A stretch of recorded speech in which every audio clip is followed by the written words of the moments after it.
Eva's phone buzzed at 3:47 a.m. She jerked awake, heart already racing before her conscious mind caught up. Beside her, Shawn's breathing remained steady, deep, even the rhythm of sleep. She'd been grateful for that lately, grateful he couldn't see her face in the dark, couldn't read the fear she was barely containing. The phone buzzed again, insistent, demanding. She slipped out of bed with practiced silence. 5 days since the first threatening email, 3 days since the second. She'd been waiting for the third, dreading it. The bathroom door closed with a soft click. She locked it, turned on the shower to mask any sound, sat on the closed toilet lid with trembling hands and opened her burner phone. Unknown sender, of course. Subject, final instructions. Her stomach dropped through the floor. She opened it. Hello again, Eva. Marcus grows impatient. His time is limited, as you know. So let's stop dancing and get to business. You will steal the following from Shawn Lee's private server. Complete financial records for Lee Enterprises, last 5 years. Documentation of all offshore accounts, names and contact information for his business partners. Any records of transactions that might interest Korean tax authorities. You will also withdraw $2 million in cash from your joint accounts. Consider it back payment for what you stole from Marcus in 1997. With interest. Deadline, 72 hours from now. Friday, 11:59 p.m. Deliver everything to the address below. Come alone. Tell no one, or we start hurting people you love. Beginning with Mina. Attached is proof we're serious. Eva's hands shook so violently she almost dropped the phone. She opened the attachment. Photograph. Recent. Yesterday, maybe. Mina leaving her apartment building, camera bag over her shoulder, coffee in hand. Unaware she was being watched. A red circle drawn around her head. Crosshairs. The message continued. We're watching her. We're watching you. We know your routines. Where you work. Where she works. The gallery. The cultural center. The penthouse you share with your billionaire. Marcus wants you to understand something. Eva, you took everything from him. His money. His freedom. 15 years in prison because the shipment you stole was traced back to him. 15 years of his life gone. Now he's dying. 6 months, maybe less. Before he goes, he wants to watch you lose everything the way he did. So you have a choice. Give us what we want, disappear from Seoul and everyone you love stays safe. Or refuse and we start taking them. One by one. We'll start with the girl. Then maybe your sister. Then your boyfriend discovers exactly what kind of woman he's been sleeping with. 72 hours, Eva. Clock's ticking. The phone slipped from her fingers. Clattered against tile. Eva couldn't breathe. The bathroom walls pressed in. Steam from the shower made the air thick, suffocating. She could only see Mina's face in that photograph. Her baby, 23 years old. Alive and laughing and completely unaware that her mother's past was hunting her with crosshairs and deadline countdowns. 72 hours. The number burned behind her eyes like a brand. Her mind spiraled back. Unwanted, unstoppable. London, 1997. 27 years that felt like yesterday when the fear came. Flashback, London, 1997. Eva at 23, sitting in a dingy London pub, counting coins that wouldn't cover next month's rent. Student visa running out. No money to extend it. Parents back in Seoul expecting her to finish her semester abroad and come home successful. She had 47 pounds to her name. You look like you could use a drink. Marcus Wright. 38, handsome in that dangerous way, expensive coat over jeans. British accent smooth as expensive whiskey. I'm fine, she'd said. You're counting change in a pub at 11 p.m. on a Tuesday. You're the opposite of fine. He'd sat without invitation. Ordered her a gin and tonic she hadn't asked for. I have a job. Easy money. You interested? She should have said no. Should have walked away. But 47 pounds wouldn't get her home. Wouldn't save her from the shame of calling her parents and admitting she'd failed. What kind of job? His smile had been charming then. She hadn't recognized it as predatory yet. Courier work. You pick up a package. You deliver it. You don't ask questions. £5,000 per delivery. £5,000. More money than she'd ever seen. That's illegal. That's survival. He'd slid a card across the table. Think about it. Call me when you're ready to stop being desperate. She'd called him the next day. The first 2 deliveries were easy. Pick up a package at a warehouse. Deliver it to an address. Walk away. No questions. £10,000 that felt like salvation. The third delivery was different. She'd known something was wrong the moment she arrived at the meeting point. A condemned building in East London, windows broken, graffiti screaming territorial warnings. The men waiting inside weren't the usual buyers. They were younger, twitchy, high on something. Where's Marcus? She'd asked. Marcus sent us.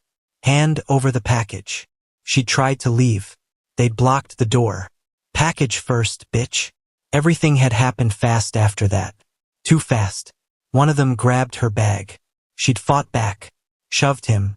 He'd pulled a gun. Then the others had guns. Then Marcus's people had arrived. Backup she hadn't known was watching. Gunfire. Screaming. Bodies falling. Eva on the floor, hands over her head. The package split open beside her. White powder and bundled cash spilling across concrete. 2 men dead. Maybe more. She couldn't tell through the chaos. When silence finally came, Marcus had pulled her to her feet. You okay? She wasn't. Would never be again. Take the money, he'd said, shoving cash into her hands. All of it. £200,000. Take it and get out of London. Tonight. What? Why? Because the police are coming. Because those dead men have friends. Because you're a loose end, Eva. And loose ends get cut. His eyes had been cold. Final. You take the money. You disappear. You never mention my name. Understood. She'd understood one thing. If she didn't run, she'd end up dead or in prison. So she'd run. Taken the money. Caught the first flight to Seoul. Never looked back. Never spoke of it again. Until now. Present day. Eva gasped, pulled back to the present by the sound of the shower still running. 27 years. She'd thought she'd buried London deep enough. Thought Marcus had forgotten. Thought the scared 23-year-old who'd stolen drug money and fled across continents was someone else entirely. But the past never forgot. It just waited for you to build something worth destroying. She picked up the burner phone with numb fingers. Reread the instructions. Steal from Shawn. $2 million. 72 hours. She could do it. Shawn had given her all his access codes. Trusted her with his business, his life, his empire. He'd shown her how his security systems worked, proud and open, wanting her to understand his world. That trust felt like broken glass now. Sharp, cutting, impossible to hold without bleeding. But if she didn't do this, Marcus's people would hurt Mina. Her daughter. Her baby. The one purely good thing she'd ever created. The choice wasn't really a choice at all. Eva deleted the email. Cleared her history. Flushed the burner phone down the toilet. Too dangerous to keep now. She'd memorized everything. The instructions. The address. The deadline. When she returned to bed, Shawn was exactly as she'd left him. Asleep. Peaceful. One arm stretched across her side of the bed like he'd been reaching for her. She slid beneath his arm. Let him pull her close automatically, still sleeping. His heartbeat was steady against her back. Strong. Certain. She tried to memorize the feeling. Because tomorrow night, she'd betray him to save their daughter. And by the time he discovered what she'd done, she'd be gone. The next morning arrived too fast. Eva went through the motions. Coffee at 6. Shawn reading business reports while she pretended to grade student poetry. Their usual comfortable silence felt like walking on glass. One wrong step and everything would shatter. You okay? He asked without looking up from his tablet. Fine. Just tired. You've been tired a lot lately. His eyes lifted. Found hers. Dark. Unreadable. Seeing too much. Anything you want to talk about? Yes. Everything. Please help me. I'm drowning and I don't know how to ask for help. No. Just work stress. Spring exhibition planning. He studied her face. She felt the weight of his gaze, the way he could always see through her carefully constructed masks. But he just nodded slowly. If you need to talk, I'm here. Always. You know that. I know. The lie tasted like copper, like blood. At the cultural center, Eva taught on autopilot, smiled at students, offered feedback on their poems about loss and longing and learning that some things break so completely they can't be put back together. The irony wasn't lost on her. During lunch, she locked her office door, pulled out her personal phone, opened Shawn's business system using the credentials he'd given her months ago. In case you ever need anything, he'd said, trusting absolutely. My world is your world now. The files were there. Everything Marcus wanted. 5 years of financial records, offshore accounts, business partner information, transactions that were perfectly legal but could be twisted, manipulated, used to destroy everything Shawn had built. Her finger hovered over the download button. But copying this much data would trigger security alerts. His team would investigate, find her digital fingerprints all over the breach. He'd know it was her, unless she was smarter. Eva closed the laptop, made her decision. She'd have to do this from his office. After hours, use his direct terminal to avoid detection protocols. Download everything to an external drive. Leave no trace except the missing data itself. Break into Lee Enterprises and steal from the man she loved. Her phone buzzed. Mina, lunch tomorrow? I miss your face. Eva's vision blurred. She typed with shaking hands, swamped with exhibition work. Next week? I love you so much. She couldn't face Mina. Couldn't look at her daughter knowing she might be the reason Mina got hurt. Knowing that in 48 hours, Eva would disappear from her life to keep her safe. Another text. Shawn this time. Dinner tonight? Want to take you somewhere special. God, if he knew what she was planning. Can't tonight. Behind on grading. Rain check. 3 dots appeared. Disappeared. Appeared again. You've been distant. Is everything okay with us? The question landed like a punch. Everything's fine. Promise. Just stressed. I love you. I love you too. Always. She set down the phone. Put her head in her hands. 46 hours until the deadline. Tomorrow night, she'd destroy everything she'd built. Betray the man who'd waited 32 years for her. Break the trust she'd finally learned to accept. But Mina would live. That was all that mattered. Even if it meant Eva had to disappear forever. That night, Eva lay rigid beside Shawn. His arm was draped across her waist. Possessive even in sleep. Protective. Trusting in a way that made her chest ache. She'd been staring at the ceiling for 3 hours. Planning. Memorizing. Preparing. Tomorrow. She'd do it tomorrow night. Friday. When Shawn would be at a late dinner meeting. She'd tell him she was working late at the center.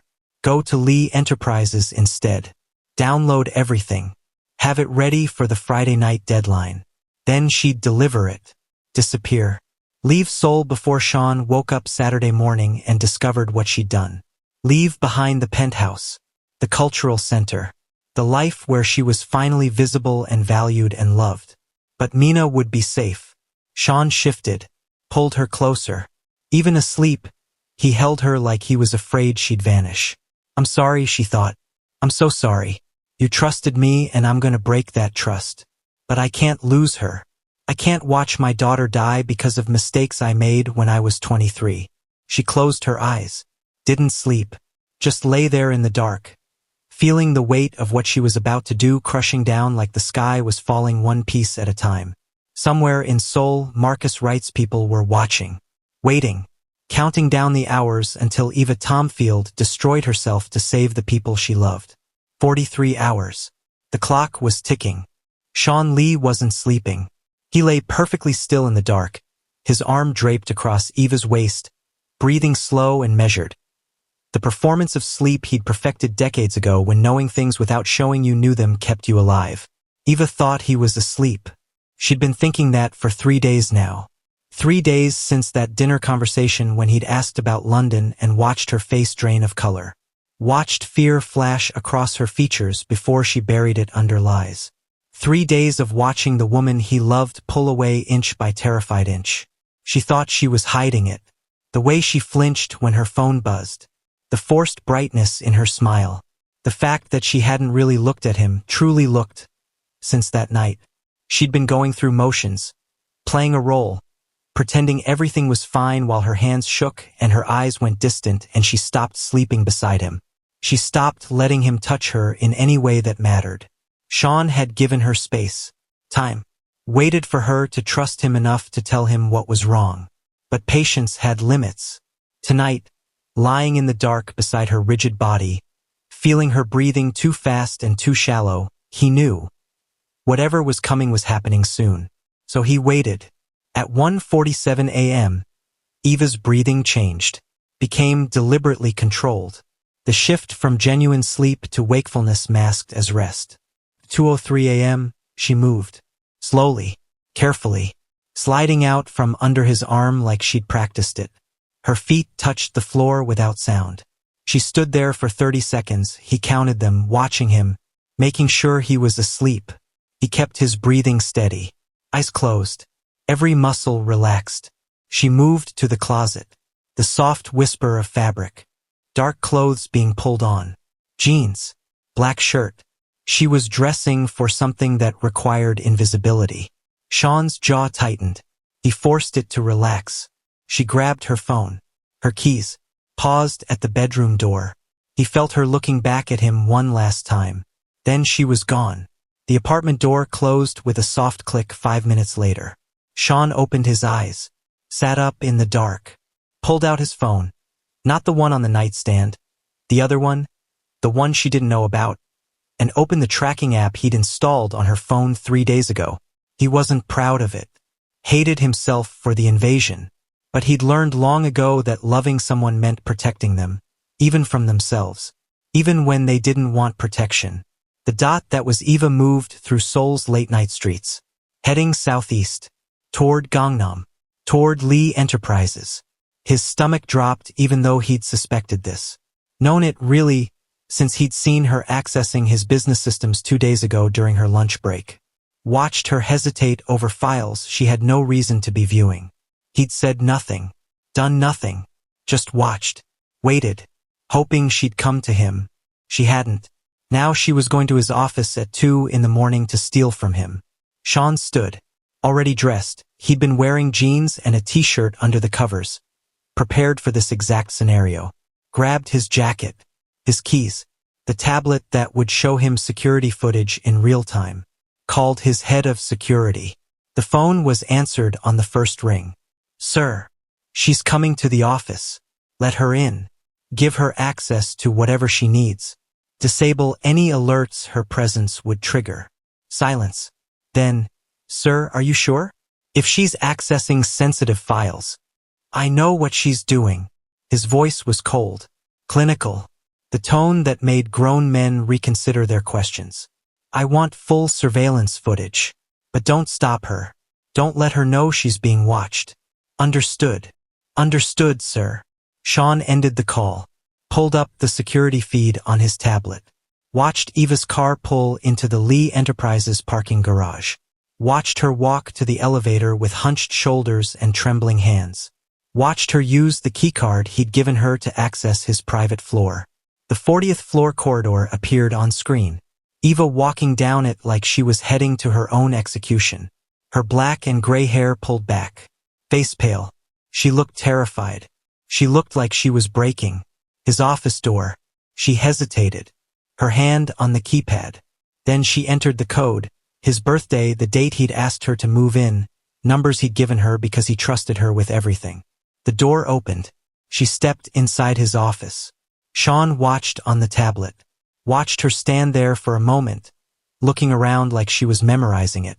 His desk, his windows, the photo frame he kept, her laughing at the cultural center opening, captured when she didn't know anyone was watching. Then she moved to his computer, logged in with his credentials, pulled out an external hard drive from her pocket, started downloading files.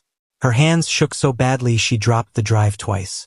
She was crying, silently, tears streaming down her face while she stole from him. Tell me why, Shawn whispered to the screen. Just tell me what they're threatening you with. But Eva just cried and downloaded files and apologized to empty air. I'm sorry. Her lips moved. I'm so sorry. I don't have a choice. I have to keep her safe. I'm sorry, Shawn. I'm so sorry. Mina. Someone was threatening Mina. Everything clicked into place. The fear, the distance, the stolen files. Eva was being blackmailed, forced to choose between betraying him and protecting their daughter. And she'd chosen Mina. Of course she had. Shawn's phone rang. Different number. Mina. His blood went cold. He answered. Mina. Shawn. Her voice was breathless. Panicked. Something's wrong with Mom. Really wrong. I went to check on her at the penthouse and she's not there, but her phone is, and I found. She was crying now. I found messages, emails, threats. There's photos of me and some man from London named Marcus Wright, and they're threatening to hurt me if Mom doesn't. I know, he said quietly. Silence. Then, your mother is at my office right now, taking files she thinks I don't know she's taking. What? Why would she? Because someone told her that stealing from me would keep you safe. His jaw clenched. Because she thinks she has to do this alone. We need to stop her. No. He watched Eva on the screen, downloading the last of the files, wiping her eyes, trying to compose herself. We need to let her finish.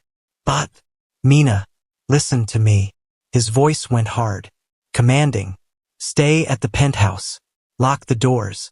Don't leave for any reason. I'm bringing your mother home, and then she's gonna tell us everything.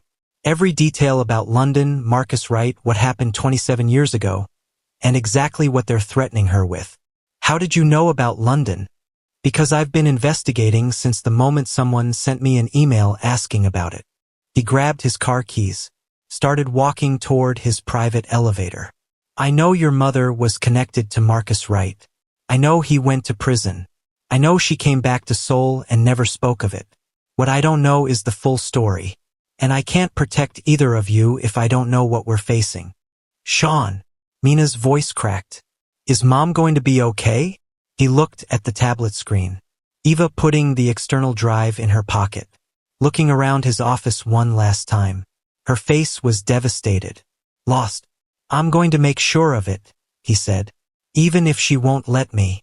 He ended the call, pulled up the security feed showing the parking garage. Eva would be leaving soon, heading back to the penthouse, thinking she'd gotten away with it. He'd let her think that for exactly 15 more minutes. Then he was going to his office, and Eva was going to tell him the truth. All of it, whether she wanted to or not. Eva made it to the parking garage before her legs gave out. She leaned against her car, gasping for air, the external hard drive in her pocket feeling like it weighed 1,000 pounds. She'd done it. Downloaded everything Marcus's people wanted. Financial records, offshore accounts, partner information, 5 years of Shawn's business laid bare. Everything that could destroy him. Her hands were still shaking. She couldn't make them stop. I'm sorry, she'd whispered to his empty office. I'm so sorry, but I can't lose Mina. I can't watch my daughter die because of my mistakes. She pulled out her phone. No messages. No calls. Maybe Shawn was still asleep. Maybe he'd never know she'd been here. Maybe. The parking garage elevator opened. Shawn stepped out. Eva's heart stopped. He was dressed, fully alert, walking toward her with purpose. His gray-black-white hair caught the harsh fluorescent light. His face was composed, empty, but his eyes, God, his eyes were devastated. Shawn. Her voice came out broken. I can explain. Can you? He stopped 5 feet away, hands in his pockets, dangerously calm. Because I've been waiting 3 days for you to explain. Watching you pull away, watching you terrified, giving you every opportunity to trust me with whatever's wrong. She backed up until she hit her car. How did you? I know you, Eva. Every expression, every tell, every lie. He took another step closer. Did you really think I wouldn't notice? The way you froze when I asked about London.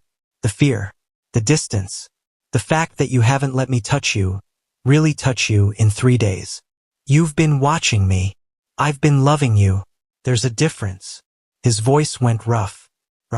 What I haven't been doing is understanding why you couldn't trust me. Why you thought you had to break into my office at 2 in the morning and steal from me instead of coming to me for help. Tears spilled down her face. They threatened Mina. I know. She stared at him. How? Because she called me 10 minutes ago. She's at the penthouse. She found the threatening messages you didn't delete thoroughly enough. His jaw clenched. She's terrified, Eva. Thinks something terrible has happened to you. And I had to tell her that her mother is currently stealing company secrets from me because someone convinced her that betraying me would keep her safe. The words hit like physical blows. Eva's knees buckled. She slid down the side of her car until she was sitting on the concrete. I was trying to protect you. Her voice broke. Both of you. If I gave them what they wanted, they'd leave you alone. Leave Mina alone. I could disappear and what? We just accept that? Move on. He crouched in front of her. Close enough she smelled his cologne. Cedar and something darker, familiar and devastating. Did you really think I'd let you disappear? That I'd just wake up one morning, find you gone, and think, well, that's that? You'd be safer without me. I'd be fucking destroyed without you. The control finally cracked. His voice rose, echoed through the empty garage. Do you understand that? I've waited 32 years for you, Eva. 32 years. I'm not losing you to some threat from your past because you were too scared to trust me with the truth. People died because of me. The confession ripped out of her. In London, 27 years ago, a drug deal went wrong and people died and I stole money and ran and Marcus went to prison because of me and now he's dying and he wants revenge and I can't. She was sobbing now. Full, body-shaking sobs. I can't let him hurt you or Mina because of what I did when I was 23 and stupid and desperate. Shawn went very still. His phone buzzed. He looked at the screen. His face went completely blank. What? Eva whispered. He showed her. Photo. Mina, bound to a chair. Duct tape over her mouth. Terror in her eyes. Fresh bruise blooming on her cheek. Text below, you have what we want. $2 million cash plus the documents. 12 hours. We'll send delivery instructions. Come alone. Tell the boyfriend and she dies. Eva's world tilted. Shawn caught her before she hit the ground. They have her. Eva couldn't breathe. Couldn't think. Oh God. They have my baby. They have Mina. Eva. Look at me. He gripped her shoulders. Hard. Look at me right now. She looked. His face was steel. Carved from granite and fury. How many people does Marcus have in Seoul? I don't know. 2? 3? Shawn. They have our daughter. How many did he have in his organization in London? What does that matter? Answer the question. 6. Maybe 8. She was shaking so hard her teeth chattered. But that was 27 years ago. I don't know who. Are any of them ex-military? Some of them, maybe. How did you know about? Because I've been investigating Marcus Wright since that fucking email arrived 3 days ago. His hands framed her face. Forced her to focus. Did you think I'd just ignore a threat to you? I've had people digging into him. I know he's dying. I know he did 15 years in UK prison for drug trafficking. I know you were somehow connected to him. What I didn't know was the full story. His voice dropped. Dangerous. And now our daughter is paying the price for your silence. The words cut deeper than any blade. I'm sorry. She was sobbing. I'm so sorry. I thought I was protecting her. I thought if I just gave them what they wanted. You thought wrong. He released her. Stood. Pulled out his phone. You should have come to me the moment that first threat arrived. We could have handled this. Protected Mina. Stopped this before it got this far. They said if I told you. They lied. That's what blackmailers do, Eva. They isolate you. Make you think you're alone. Make you desperate enough to make stupid choices. He was texting furiously. But you're not alone. You never were. And now we're going to fix this. How? They have Mina. They want money and files and And they're going to get exactly what they expect. His smile was cold, predatory. Nothing like the man who made her coffee every morning. This was someone else. Someone dangerous. They think you're alone, scared, easy to control. They're wrong on all counts. He made a call. Someone answered immediately. It's me. I need the team. Full tactical. We have a kidnapping situation. Then a pause. Yes, now. I'll send you the details. Bring everything. We move in 2 hours. He ended the call. Made another. I need a location trace on this number. He read off the number the text came from. How long? Good. Send it to my phone the moment you have it. He pocketed the phone. Looked at Eva still sitting on the concrete. Get in the car. We're going back to the penthouse. But the files, they want the files. I know what they want. And they'll get it. But not before I know everything. He pulled her to her feet. You're going to tell me the full story about London. Every detail. What happened? Who died? Why Marcus went to prison? What you stole? All of it. Right now. Shawn. No more secrets. No more lies. His voice went hard. Final. You're going to trust me with the truth, Eva. Because I can't plan an extraction if I don't know what we're dealing with. So you're going to tell me everything. And then we're going to get our daughter back. How? By doing what I do best. He opened her car door. Making problems disappear. 20 minutes later, they sat in the penthouse kitchen. Eva, Shawn, and Mina's favorite coffee mug sitting on the counter. A gift Eva had given her for her 21st birthday, painted with, I shoot people, and a camera underneath. Felt like a memorial. Eva told him everything. London, 1997. Being 23 and desperate and broke. Marcus Wright offering courier work. £5,000 per delivery. The first 2 runs that went fine. The third that went catastrophically wrong. I arrived at the meeting point. Old warehouse in East London. The buyers were different. Younger. Hi. One of them grabbed my bag. I fought back. Her voice shook. Then guns. Marcus's people showed up. Backup I didn't know was there. There was shooting. 2 men went down. Maybe more. I couldn't tell. Shawn listened. Didn't interrupt. His face revealed nothing. Marcus pulled me up. Told me to take the money. All of it. £200,000. Told me to disappear before the police arrived. Before the dead men's friends came looking. She looked at her hands. So I ran. Took the money. Caught the first flight home. Never spoke to him again. Until now. Until now. She met his eyes. He went to prison because the shipment was traced back to him. 15 years. And now he's dying and wants revenge. Silence. Then Shawn stood. Walked to the window. Looked out at Seoul's pre-dawn skyline. You were 23. Yes. Desperate. Alone. Scared. Yes. You made choices to survive. People died because of those choices. He turned. His face was hard. People died because drug dealers got violent. Because Marcus Wright ran a criminal organization. Because desperate situations create desperate actions. You didn't pull the trigger, Eva. You were a victim who survived. That's all. That's not.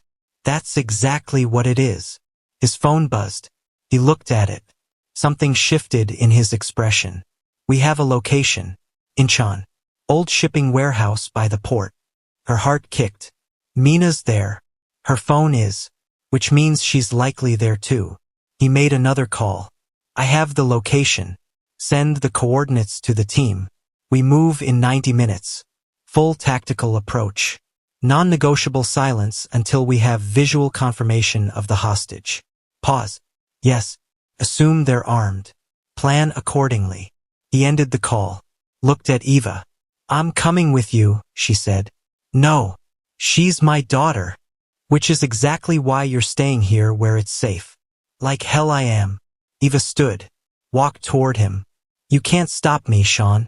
This is my fault. My past. My mistakes. I'm going. Eva. I know you want to protect me. I know you think keeping me here is smart. But she's my baby. And I'm not sitting here waiting while someone else risks their life to save her. Her voice went steel.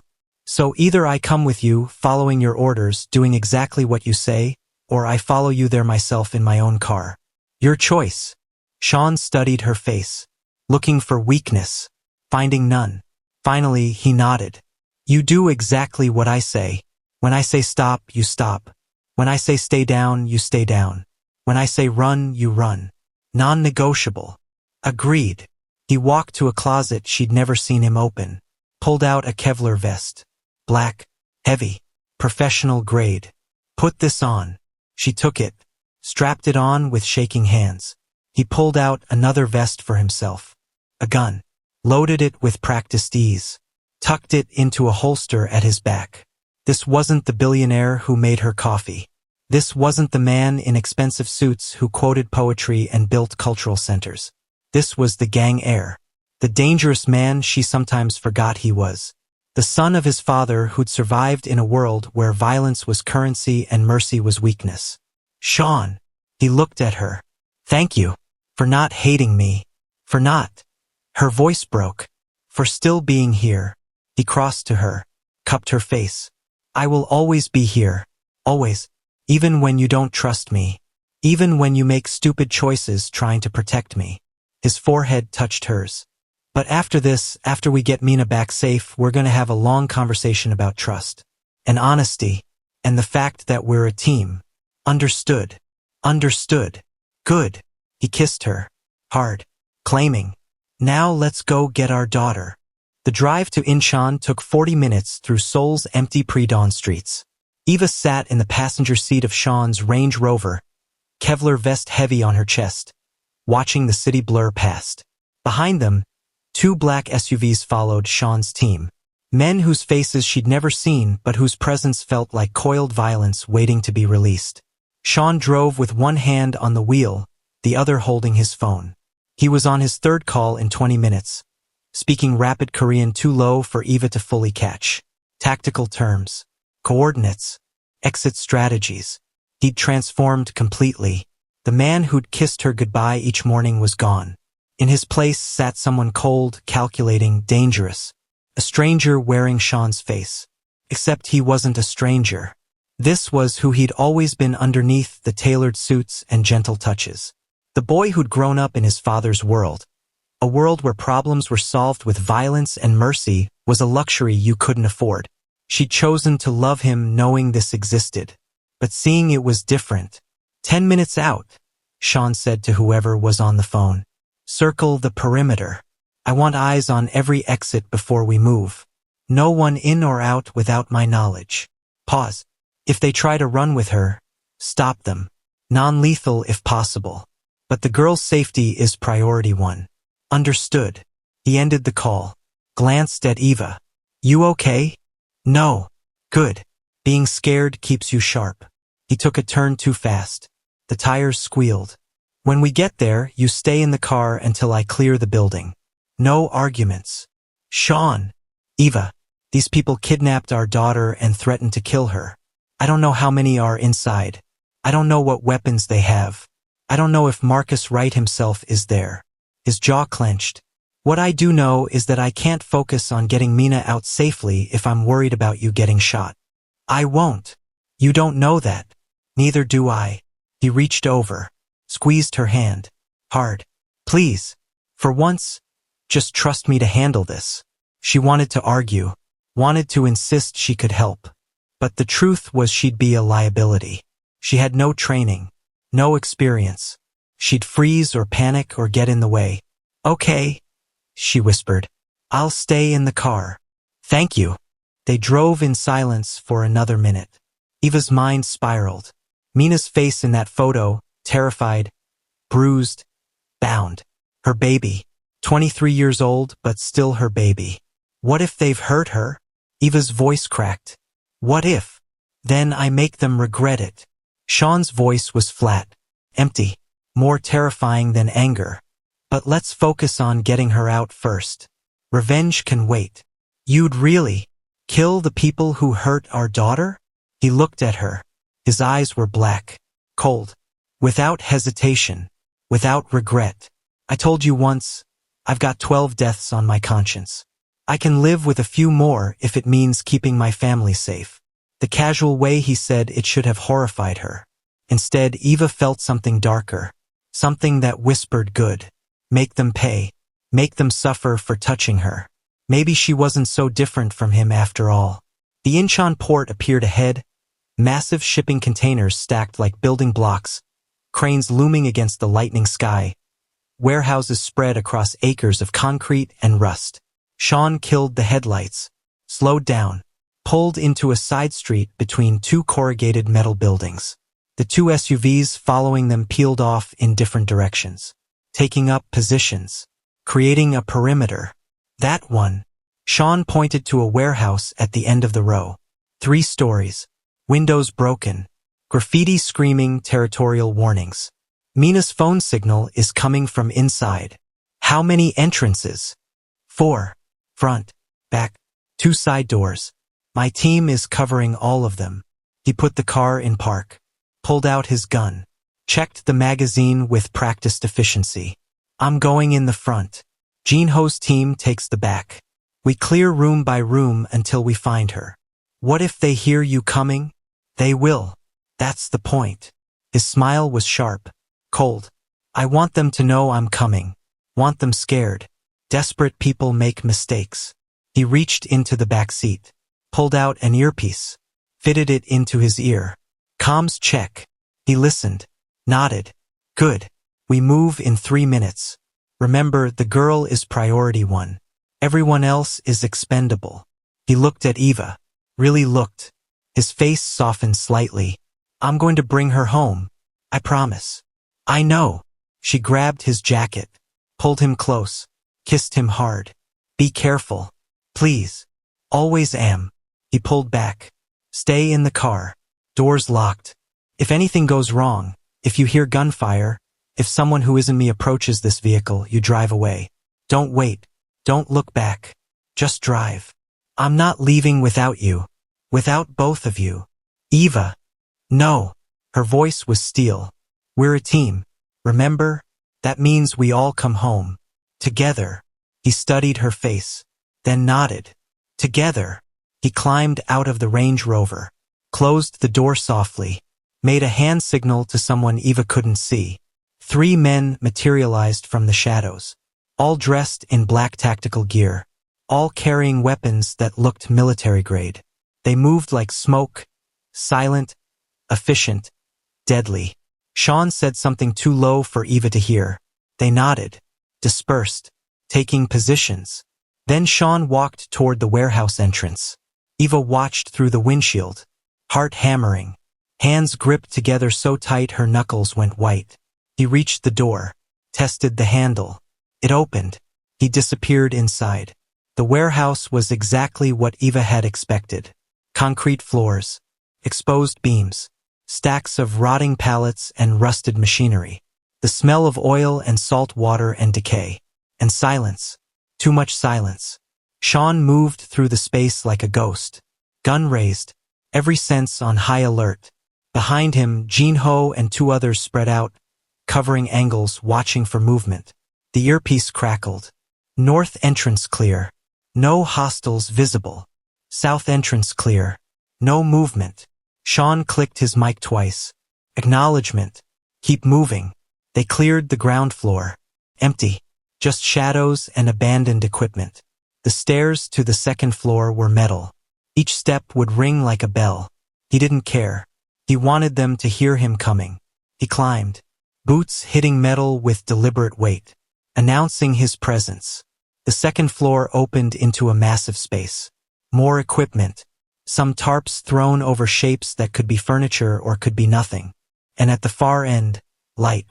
A single bare bulb hanging from the ceiling, illuminating a small area like a spotlight on a stage. Mina sat in a chair beneath it, hands zip-tied behind her back, duct tape over her mouth, bruised dark purple on her cheek. Her eyes were wide, terrified, but alive. Relief hit Shawn like a physical blow. Then he saw the man standing behind her. British, late 50s, thin to the point of emaciation, cancer eating him from inside. Gray hair, Sharp eyes.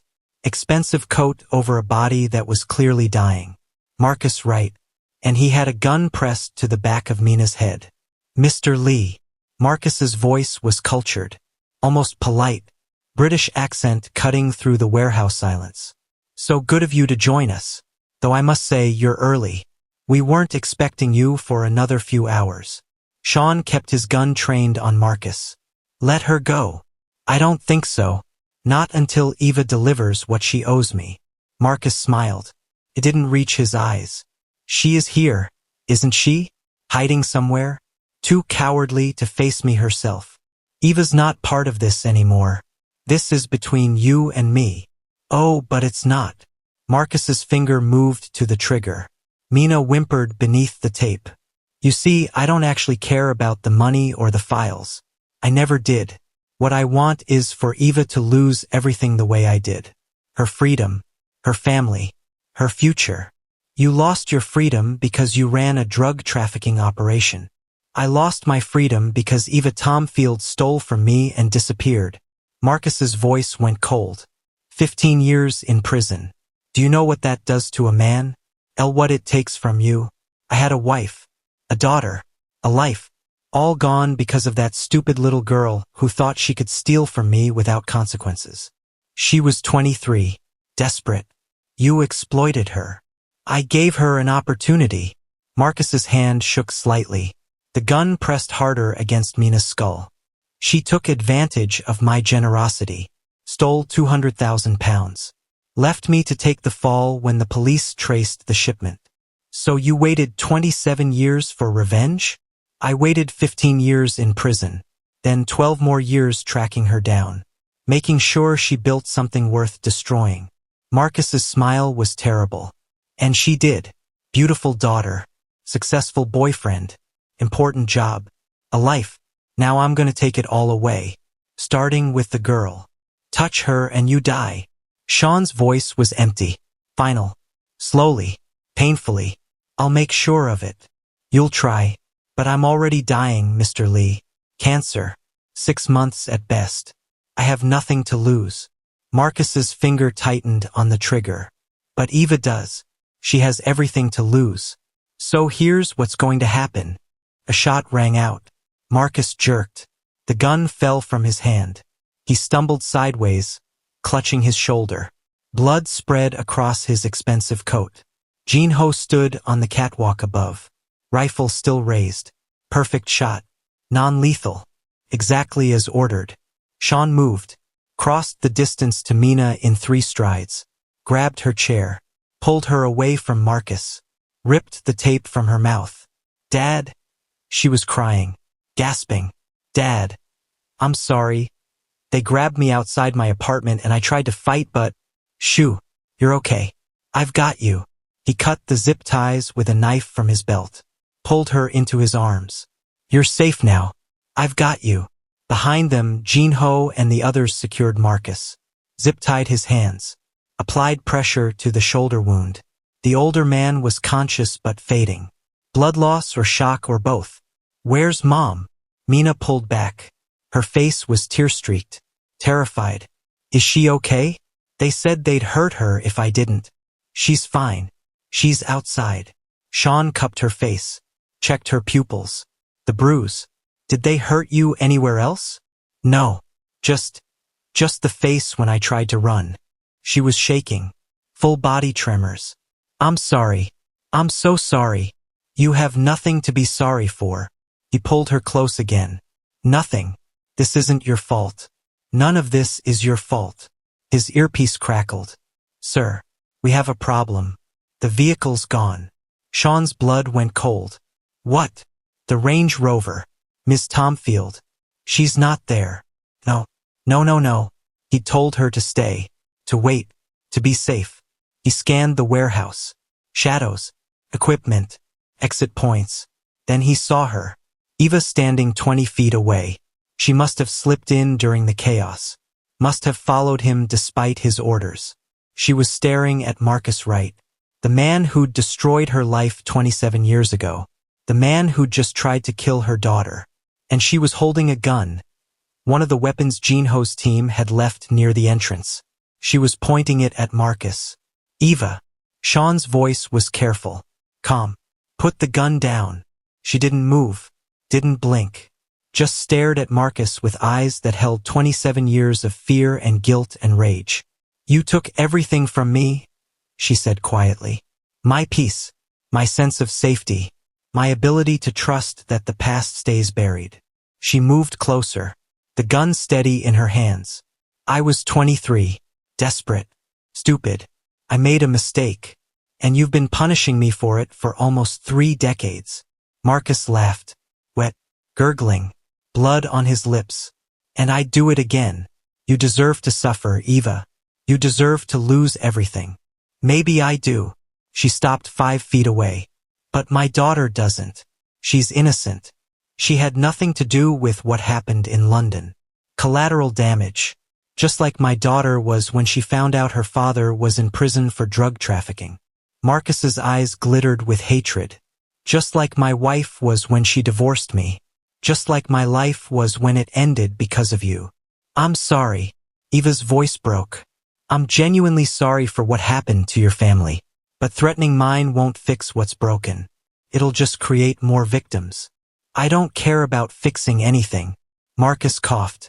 Blood spray. I just want you to hurt the way I did. Eva's finger moved to the trigger. Shawn tensed. Ready to move. To stop her. To prevent her from doing something she couldn't take back. Eva, he said quietly. Don't. He's not worth it. He tried to kill Mina. I know. And he'll pay for it. But not like this. Not by you. Shawn moved slowly, carefully. You're not a killer, Eva. You're a survivor. Don't let him turn you into something you're not. He destroyed my life. He tried to, but you rebuilt it anyway. You're here. You're strong. You're loved. Shawn was close enough to touch her now. You're a mother, a teacher, a woman who survived impossible choices. That's who you are. Not this. Eva's hands shook. The gun wavered. He hurt my baby. I know, and I will make sure he answers for it. But not like this. Not with you carrying another death for the rest of your life. Shawn's hand covered hers. Gently. Let it go, Eva. Let me handle this. Please. Tears streamed down her face. I'm so tired of being scared. I know, but killing him won't fix that. It'll just add more weight. His voice softened. Give me the gun. Let me protect you from this. Please. For a long moment, Eva didn't move. Then her hands loosened. She let Shawn take the gun. Let him pull her into his arms while she broke down. 27 years of fear and guilt and rage finally released in wrenching sobs. Behind them, Marcus laughed. Weak. Dying. You're weak, Eva. Always were. Too soft to do what needs doing. Shawn turned, handed the gun to Jin-ho, walked to where Marcus lay bleeding, crouched down, looked him in the eye. You're right about one thing. She's too soft, too kind, too good to do what needs doing. His voice dropped, went cold, empty. But I'm not. Marcus's smile faltered. You can't. There are witnesses. Who? My men. Shawn glanced around. They're loyal to me, not to justice. And you, he leaned closer, are a dying man who kidnapped my daughter and threatened my family. No one will miss you. No one will question what happened here. You won't get away with. I already have. Shawn stood, looked at Jin-ho. He resisted arrest, tried to grab a weapon. We had no choice. Jin-ho nodded, understanding perfectly. No, wait. Marcus's eyes went wide. Please. I'm dying anyway. Cancer will. Should have thought of that before you put a gun to my daughter's head. Shawn walked back to Eva, to Mina. Get them out of here. Now. Jin-ho moved, guided Eva and Mina toward the exit. Eva looked back once, met Shawn's eyes. He nodded. Go. I'll handle this. I'll protect you from this. She went. Behind them, Marcus was pleading, bargaining, offering information, money, anything. Shawn didn't listen. He just stood there, cold and still. while Jin-ho made the call that would ensure Marcus Wright's body was found with a weapon in his hand and defensive wounds that told the story of a man who'd fought back when cornered. Self-defense. Justified. Case closed. By the time the sun rose over Incheon, Marcus Wright was gone, and Eva's past was finally truly buried. In the Range Rover, Mina curled against her mother. Eva held her, stroked her hair, whispered apologies and love and promises that everything would be okay now. Shawn climbed into the driver's seat 20 minutes later. His hands were clean. His face was composed. Whatever had happened inside the warehouse stayed there. "It's done," was all he said. Eva nodded, didn't ask for details, didn't want them. Shawn started the engine, drove them home as dawn broke over Seoul. And for the first time in 27 years, Eva felt the weight of her past finally lift. Some debts could never be repaid, but some secrets could finally stop haunting you. If you were willing to let someone else carry the darkness so you didn't have to. They didn't go back to the penthouse. Shawn drove them to his mansion in the hills, the fortress Eva had only visited twice. Security gates slid open. Cameras tracked their arrival. Guards nodded to Shawn like soldiers acknowledging a commander. Dawn was breaking over Seoul. The sky streaked pink and gold after the longest night of Eva's life. Mina slept in the back seat, her head on Eva's shoulder. Exhaustion had finally claimed her. The bruise on her cheek looked worse in the growing light, dark purple, spreading like ink beneath her skin. Eva traced it gently with her fingertips. Her baby, safe now but marked. "She'll heal," Shawn said quietly. "Physically fast. The rest will take time." "I should have told you sooner," Eva whispered. "When the first email came." "Yes, you should have." He didn't soften it. "But we'll deal with that later. Right now we get you inside. Safe. Then we talk about trust. About being a team." The words stung because they were true. The gates closed behind them. Shawn parked in the circular drive and sat for a moment, hands on the wheel. "What happened back there?" Eva began. "With Marcus. Doesn't concern you." His voice was final. "He's gone. He can't hurt you or Mina again." "Shawn." "Eva." He turned to her. His hair was disheveled, the scar on his jaw catching the morning light. His eyes were tired but steady. "I did what I had to do to protect my family. I do it again. You don't need to carry that." "I will." "Understood." She nodded. Marcus Wright, the man who'd haunted her for 27 years, was dead. And Shawn was carrying that darkness so she wouldn't have to. "Thank you," she whispered. "Don't thank me. Just promise me that next time something threatens you, you come to me first." "I promise." "Good." He got out. "Let's get Mina inside." The mansion was everything the penthouse wasn't. Sprawling, fortified, disguised as luxury. Shawn carried Mina upstairs. She barely stirred, curling against his chest like she had when she was small. He laid her in a guest room. Eva removed her shoes, pulled a blanket over her. Mina's eyes fluttered open. "Mom, I'm here. You're safe. Don't leave." "I won't." Eva stayed until Mina slept again. When she stood, the world tilted. Shawn caught her. "Come on. You need sleep." "I can't." "Shower. Food. Sleep." He guided her into his bedroom. "In that order." She protested weakly about clothes. He handed her one of his shirts. "Shower. We'll talk after."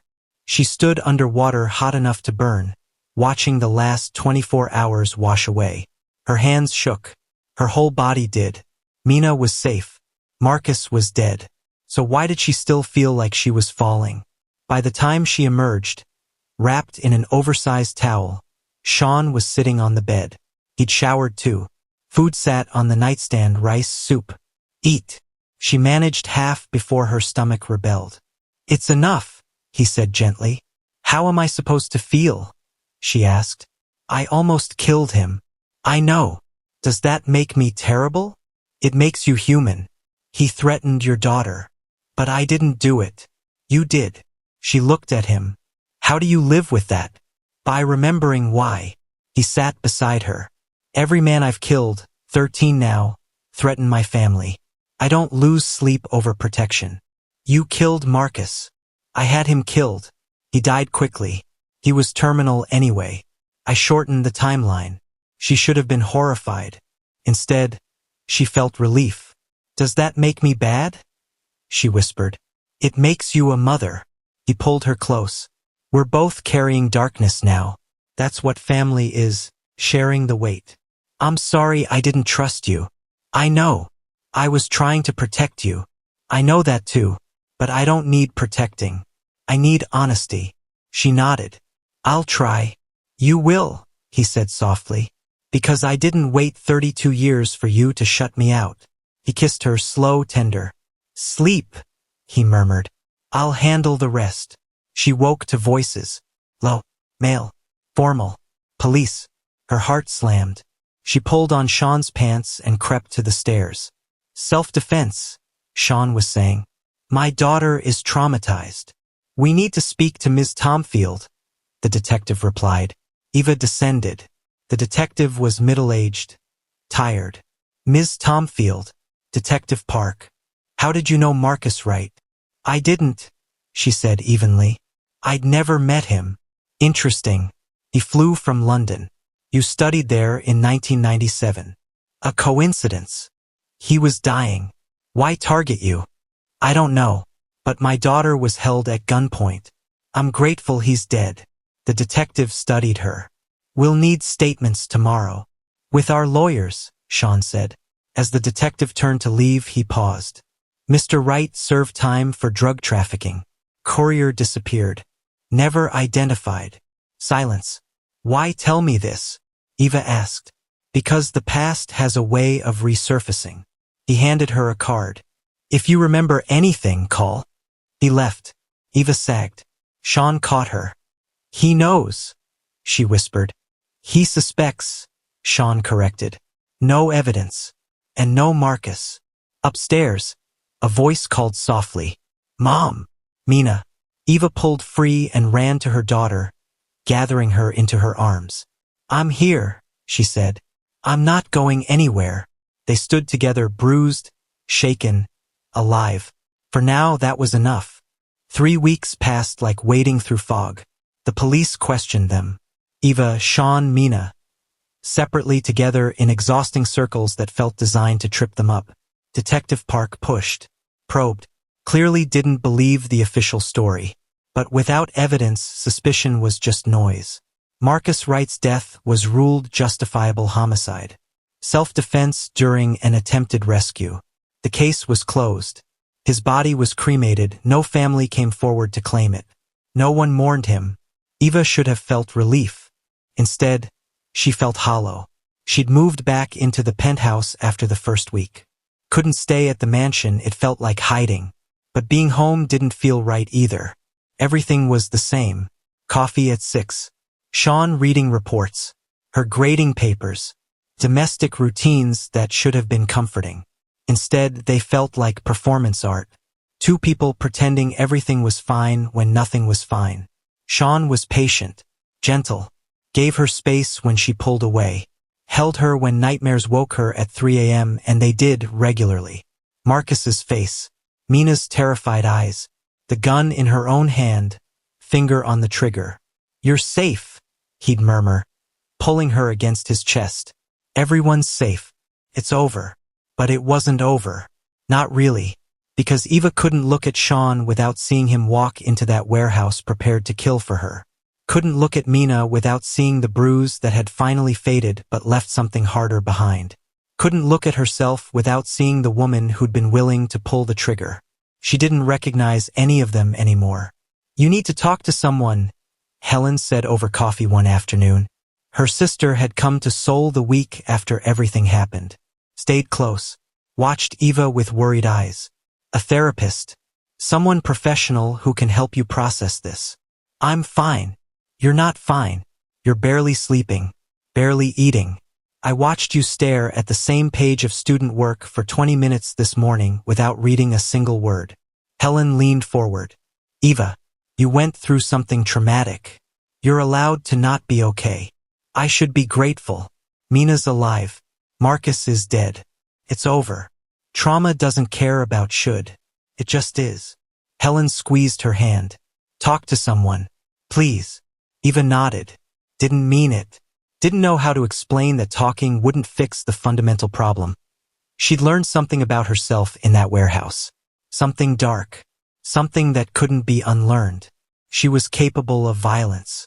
Of choosing death over mercy. Of being glad a man was dead. That knowledge sat in her chest like broken glass. Mina wasn't doing much better. She'd gone back to work at the gallery after 2 weeks. Threw herself into Shawn's exhibition project with manic energy. Photographing. Editing. Working 16-hour days. Eva recognized the pattern. Running from feelings by staying busy. She'd done the same thing after her divorce. We should talk, Eva said one evening when Mina stopped by the penthouse to drop off prints. Nothing to talk about. Mina's smile was too bright, too forced. I'm fine. Working. Moving forward. Mina, you were kidnapped. Held at gunpoint. That's not something you just move past. What do you want me to say, Mom? That I'm scared? That I have nightmares? That every time someone walks too close to me on the street I freeze? Her voice cracked. Yeah, all of that's true. But talking about it won't change it. So I'm just dealing. Okay? That's not dealing. That's avoiding. Says the woman who hid her entire past for 27 years. The words came out sharp. Cutting. Mina's face immediately crumpled. I'm sorry. I didn't mean. No. You're right. Eva moved closer. I did hide. For decades. And look where it got us. Look what my silence almost cost. She took Mina's hands. I don't want you to make my mistakes. I don't want you to bury this until it poisons everything good in your life. What if I don't know how to not bury it? Mina's voice was small. Young. What if I'm too scared to look at it? Then we look together. You, me therapy. Whatever it takes. Eva pulled her daughter into her arms. We survived, Mina. Both of us. Now we need to learn how to actually live with what we survived. Mina nodded against her shoulder. Okay. Therapy. Together. Together. The conversation with Shawn came on a Friday night. Eva had been preparing for it all week. Practicing words in her head. Trying to find the right way to say what needed saying. She found him in his home office. Reading reports. Glasses perched on his nose. Reading glasses he only wore at home. Vulnerable in a way the world never saw. Can we talk? He looked up. Read something in her expression. Set down his tablet. Of course. She sat across from him. The desk between them felt appropriate. Physical distance for an emotional conversation. I need to move out. The words landed like stones in still water. Shawn went very still. Why? Because I can't think clearly when I'm here. Can't separate what I feel from what I think I should feel. Can't figure out who I am now after everything that's happened. And you think leaving will help you figure that out? I think staying here, letting you take care of me, letting you make everything okay, it's too easy. I need to sit with the uncomfortable stuff. The guilt, the fear, the fact that I almost killed someone and part of me wishes I had. She met his eyes. I need space to process what I've learned about myself, about us, about what I'm capable of. You're capable of protecting your daughter. That's not something to be ashamed of. I'm also capable of lying to you, of stealing from you, of choosing to handle threats alone instead of trusting you. Her voice cracked. I broke every promise I made about partnership and trust. And I need to figure out why. Why I default to hiding instead of asking for help. Why I couldn't trust you even after everything we've built. So you're leaving. Not forever. Just temporarily. Helen's staying in Seoul for another month. I'll stay with her. Give us both space to think. To heal separately before we try to heal together. Shawn was quiet for a long moment. His face revealed nothing. But she saw his hands, white-knuckled on the edge of the desk. If this is what you need, I won't stop you. His voice was careful, controlled. But Eva, don't run because you're scared. Don't leave because you think you don't deserve this. Because you do. You deserve love and safety and partnership. even after making mistakes. I know. Intellectually, I know that. But I don't feel it yet. And until I do, until I can look at myself and not see someone who puts everyone in danger, I can't be the partner you deserve. I don't want the partner I deserve. I want you, messy, flawed, human. Then you'll still want me in a month, after I've done the work to understand why I am the way I am. She stood.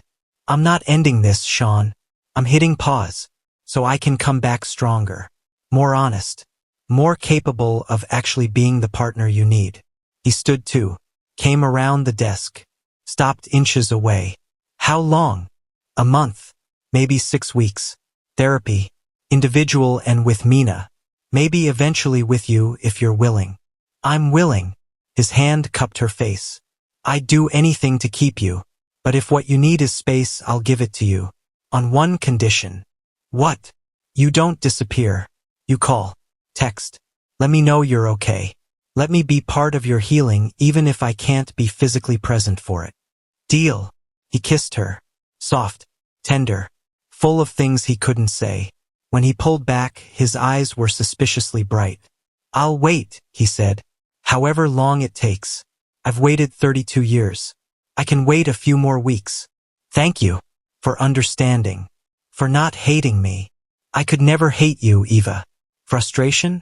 Worry? Yes. But hate? Never. He touched his forehead to hers. Go. Do your work. Deal.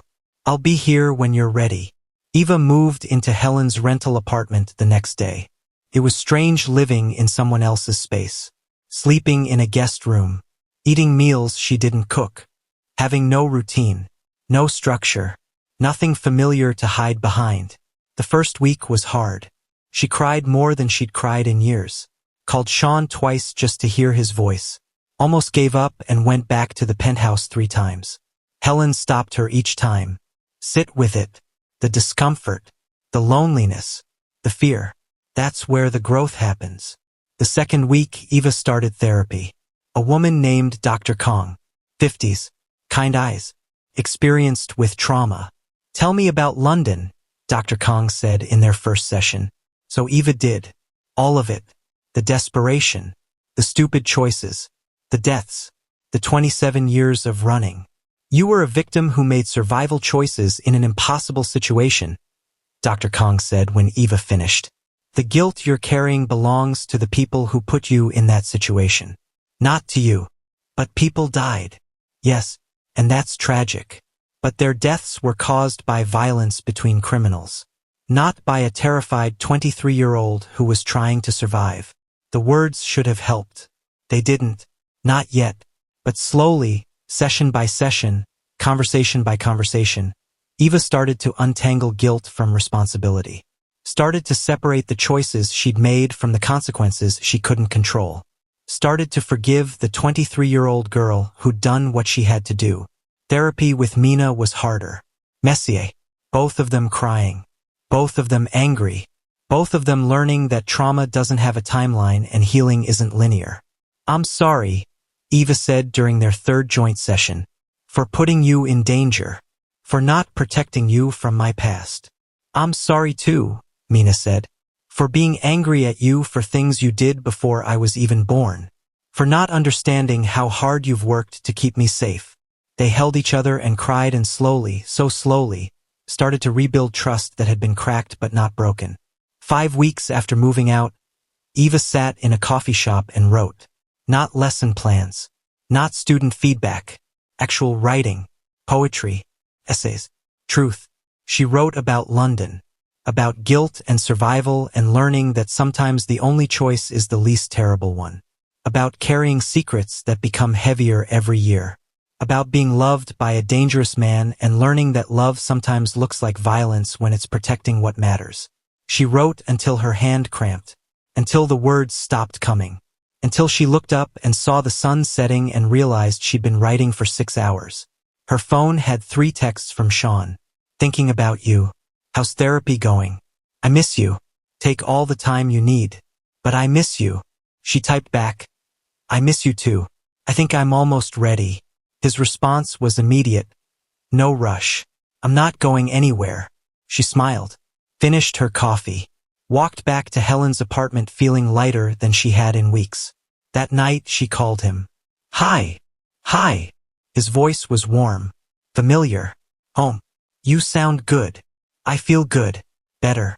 Not perfect, but better. Good enough is good enough. I've been writing about everything. London. Marcus. What I learned about myself. Dr. Kong suggested it. Says it helps to externalize the trauma. Are you going to publish it? Maybe. Anonymously. There are other women like me. Women who made impossible choices when they were young. Who've been carrying guilt and secrets and shame. Maybe my story helps them feel less alone. I think that's brave. I think it's necessary. Healing can't happen in the dark. I learned that the hard way. She paused. I'm ready to come home. If you'll have me. Eva, I'd have you broken. I'd have you healing. I'd have you any way you came. His voice was rough. When? This weekend. I want to finish my sessions with Dr. Kong this week. Say goodbye to Helen. Then I'm coming home. For good. If that's okay. It's more than okay. It's everything. She smiled through tears. I love you. I should have said that more. Should have trusted that love enough to let you help me. You're saying it now. That's what matters. She heard him moving, probably pacing. I love you too. I've loved you for 32 years.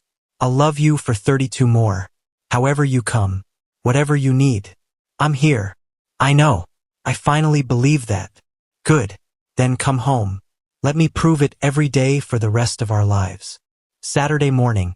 Eva stood in the penthouse doorway with one suitcase and 5 weeks of healing behind her. Shawn opened the door before she could knock. He looked the same. Gray-black white hair. Scar on his jaw. Dark eyes that saw everything. But something in his face had softened. Relief. Joy. Hope. Hi. Hi. She smiled. I'm home. You are. He pulled her inside. Took her bag. Set it down. Turned to really look at her. You look different. I am different. Still healing. Still working through things. But different. Better. Better's good. He cupped her face. I like better. She kissed him. Different from before. Not desperate. Not urgent. Just present. Honest. The kiss of two people who'd survived darkness and chosen each other anyway. When they pulled apart, he smiled. Welcome home, Eva. It's good to be home. She looked around the penthouse. Her plants on the windows. Her books on the shelves. Her terrible floral apron hanging in the kitchen. I've missed this. Missed us. We missed you too. He took her hand. Mina's coming for dinner tonight. She wants to talk to you about something. Is she okay? She's doing better. Therapy's helping. She's still working too hard. But that's a different conversation. He pulled Eva toward the couch. Right now, let's just sit. Together. No drama. No trauma. Just us. So they sat. Eva curled against his side like she belonged there. Which she did. His arm came around her automatically. They fit together like pieces that had always been meant to connect. I wrote something, she said after a while. An essay. About survival and second chances and learning that the past doesn't have to define the future. I'm thinking about publishing it. Anonymously. Maybe not. Maybe it's time to stop hiding. She tilted her head back to look at him. I spent 27 years invisible because I was scared. Then I spent months with you learning to be seen. Then I almost lost everything because I went back to hiding when I got scared again. I think I'm done hiding. You're sure? No. Terrified, actually. But being sure is overrated. Sometimes you just have to be brave enough to try. Then try. I'll be right here. Whatever happens. They sat in comfortable silence. Outside, Seoul hummed with life. Inside, two people who'd survived impossible things learned how to just be. Together. Healing. Home. 6 months later. The book launch was small. Intimate. The penthouse overlooking Han River. 30 people, colleagues, students, close friends. Copies of Invisible No More. A memoir of survival and second chances, stacked on a table by the windows. Eva stood beside them wearing gray, a compromise between invisible and seen that felt appropriate. Her black and gray hair was down. Her hand was in Shawn's. Mina raised a glass. To my mom, who spent her life thinking she was invisible but was actually the strongest person I know. Who survived impossible choices. Who protected me even when it meant sacrificing herself. Who finally learned to stop hiding. Her voice cracked. I love you, Mom. I'm proud of you. Eva's throat went tight. I love you too, baby. Helen raised her glass next. To my sister, who's always been brave even when she didn't know it. Welcome to being visible. They drank. They laughed. They celebrated not just the book but survival itself. Later, after everyone left, Eva and Shawn stood at the windows. Seoul spread below them like scattered stars. Any regrets? He asked. About the book? No. About taking so long to trust you? Every day. She turned in his arms. But we're here now. That's what matters. We're here now, he agreed. And I have a question. Her heart kicked. Okay. He pulled out a small box. Opened it. Simple ring. Elegant. Perfect. Eva Tomfield. I've loved you for 33 years. Through rejection and reunion. Through secrets and survival. Through darkness and healing. I want to love you for the next 33. And the 33 after that. Will you marry me? Tears spilled over. Yes. God, yes. He slid the ring on her finger. Kissed her while Seoul glittered below and their future stretched out endless and bright. No more secrets? He murmured against her lips. No more secrets. Just us. Honest. Messy. Real. Perfect. They stood there holding each other while the city slept and the past finally, truly released its grip. Some debts could never be repaid. But some second chances were worth every scar earned along the way. And some love stories didn't end. They just finally got to begin. What would you rate part 3? Drop 0 to 10 in the comments. Did Eva and Shawn's story satisfy you? Let me know what you thought of the ending. If this moved you, hit subscribe for more emotional stories like this.